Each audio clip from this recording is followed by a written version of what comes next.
څلور څیزونه داسې دي چې هغې ته کتل هم عبادت دی.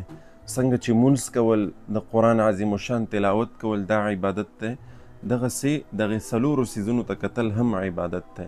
اول نمبر بیت الله شریف ته کتل دا عبادت دی. یعنې څومره وخت چې ته ورته ګورې دومره وخت ستا په عبادت کې شمارېږي او ستا نیکۍ لیکلی کېږي.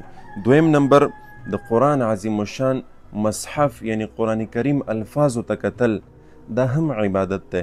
څومره وخت چې ته قرآن ته ګورې دومره وخت به ستا نیکۍ او ستا عبادت چې دی دا لیکلی کېږي. دریم نمبر د یو عالم، د یو حق پرست عالم مخ ته کتل دا هم عبادت دی. او څلورم نمبر د خپل مور او پلار د والدینو مخ ته په مینه او اخلاص سره کتل دا هم عبادت دی. یعنې څومره وخت چې ته خپل والدینو ته دغسې په مینه او د شفقت په نظر باندې ګورې نو دوغمره وخت ستا عبادت لیکلی کېږي، ستا نیکۍ لیکلی کېږي. او په یو بل حدیث کې دا هم راځي چې کم انسان خپل والدینو ته صرف یو ځل د شفقت او د مینې په نظر باندې وګوري، د خلوص په نظر باندې ورته وګوري، نو الله جل شانه ورته د یو حج او د یو عمرې د قبول شوي حج او عمرې ثواب ورته ورکوي. نن مونږ او تاسو ګورو که نه څومره پیسې مونږ او تاسو لګو، لکونه روپۍ مونږ او تاسو لګو، بیا حج او عمره کوو، د هغې دا ګرنټي هم نشته چې هغه به د الله په نزد باندې قبول شوی او که نه.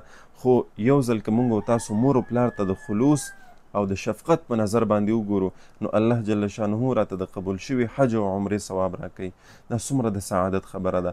دین اسلام څومره ښکلی دین دی چې خپلو والدینو ته کتل، خپل مور او پلار ته هر څوک غواړي چې وګوري د مینې په نظر باندې. او په دنیا کې همدغه مور او پلار دي چې سړی ورسره په خلوص او اخلاص سره مینه کوي، خو په دغه مینه باندې الله جل شانه دومره لوی ثواب ورکوي.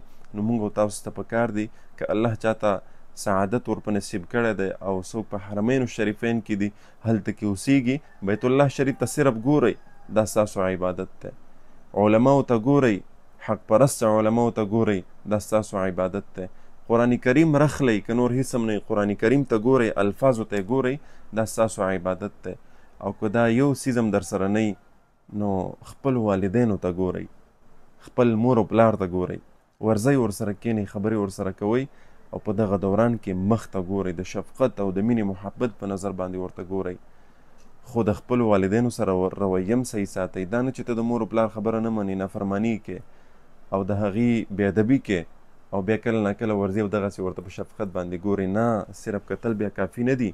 د خپلو والدینو به خیال ساتئ، د هغې به ادب او احترام کې د هغې خبره به منې. د هغې نه پس بیا به ته چې کله دی ته ګوري د مینې او محبت په نظر باندې نو بیا به درته الله جل شانه دغه کتل په عبادت کې شماري او د حج او د عمرې ثواب به درته په الله جل شانه درکوي. الله دې موږ او تاسو په د عمل کولو توفیق را نصیب کړي. دغه پیغام د نورو ملګرو سره هم